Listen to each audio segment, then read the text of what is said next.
Right guys, so with this example here with product rule, we've been asked to differentiate the following. So with 1a, f of x equals 9x cubed outside of 2x minus 7. The first thing I'm going to do is I'm going to set up a little bit of a structure. I'm going to say that u is equal to 9x cubed and v is equal to 2x minus 7.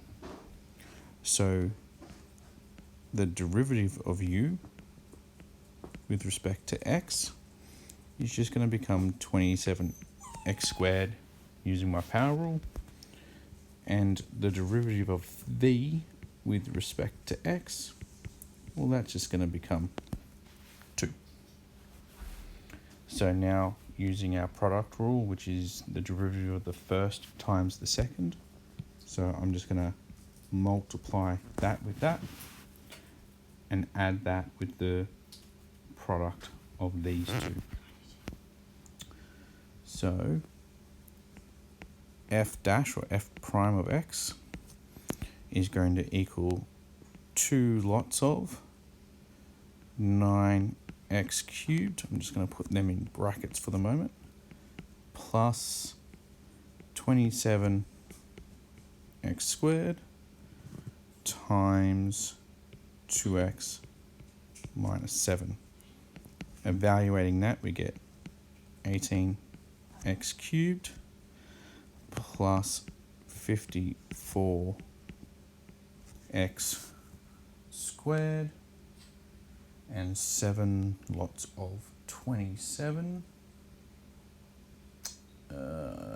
is 189.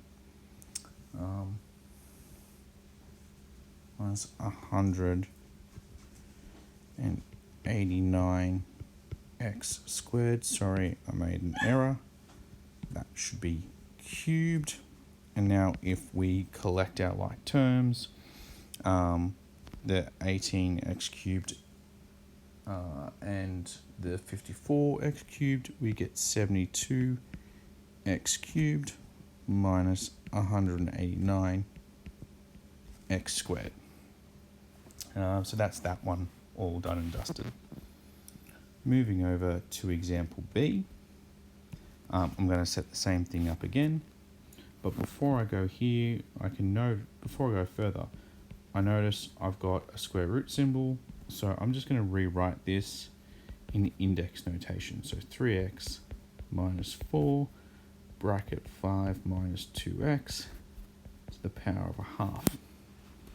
And again, setting myself up, u is going to be just 3x minus 4. V, well, this one slightly is going to be 5 minus 2x to the power of a half. And hopefully you've noticed that to find dv, this is a chain rule application. So we start to mix these up. So we're going to end up having dv on dx. Well, remember, comes out the front, times the derivative of the inside, which is minus 2. Leave the inside alone, reduce the power by 1. If we tidy that up, half times negative 2 is just negative 1. So this is just going to end up being negative 1 over the square root of 5 minus 2x. Coming back to our u, du on dx, well, thankfully that's a little bit easier. It's just 3. So now remember, it's that times that plus that times that. So dy on dx is equal to 3 lots the square root of 5 minus 2x plus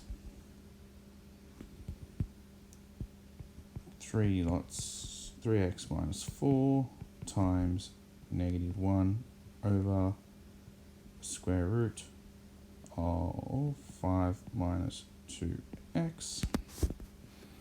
Now we've just got to clean this up algebraically, so we're going to end up with 3 root 5 minus 2x minus 3x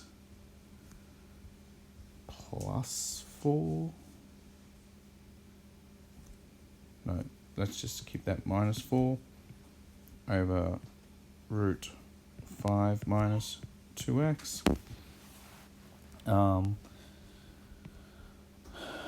With our first term here, this is over 1, so I need to multiply top and bottom by 5 minus 2x, which will end up giving us 3 outside of 5 minus 2x minus 3x plus 4. Don't forget that that negative applies to both terms in the numerator, all over root 5 minus 2x.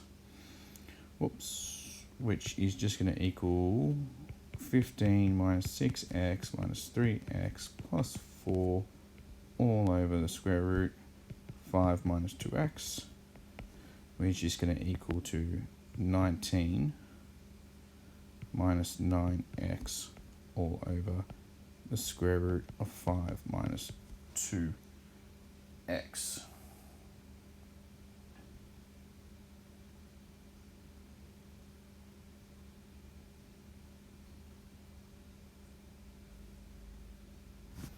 Cool.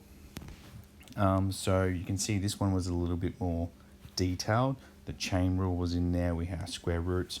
We have to be comfortable with adding and subtracting fractions. We need to be really careful with our negative symbols and how that they play around with these kind of equations. Finally, the last example I want to look at is question 2 here, where it says find the gradient of the tangent where t equals negative 2, given x is equal to 3t squared minus 4 times t minus 7 all cubed. All right, so we're looking at this, and we're going to be, and we'll apply this. Remember that the gradient of the tangent, we need the derivative to find that. Remember, the derivative is the tool that finds the gradient of the tangent. So the first thing we're going to do is find its derivative. Once we have the derivative, we're going to evaluate the derivative at t equals negative 2.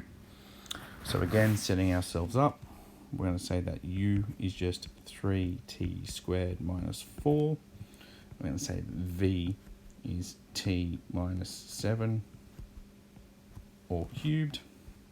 So du, so the derivative of u with respect to t, and that's just going to become 6t using our power rule. And the derivative of v with respect to t is going to be our chain rule. So remember, 3 times the derivative of the inside, which is 1, leave the inside alone, reduce the power by 1, which is just 3 lots of t minus 7 all squared. And then remember, our product rule is this times this, plus that times that. So going through it, we know that our equation, remember, was x. We know that dx with respect to t is going to be equal to 3t squared minus 4 times 3t